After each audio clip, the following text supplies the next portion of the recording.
জি জি আসুন দাদা দিকে। আচ্ছা কথা ঠিকঠাক বের হবে? না না না না আপনাদেরই বললাম, শুনেন আমি বলে বেড়াচ্ছি দাদা, শুনেন আমি বলে বেড়াচ্ছি, তারপর সেটি হলো না।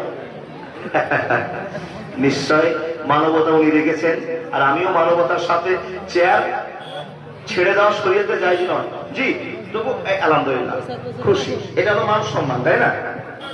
আল্লাহ যেন সকলকে কবুল করে নেন, আল্লাহ আমিন। তাকান তাকান তাকান তাকান।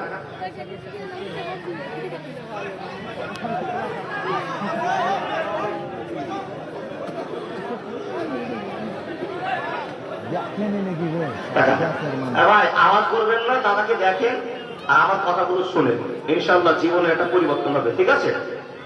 তাকান তাকান। তাহলে আমরা হযরত মুহাম্মদকে মন থেকে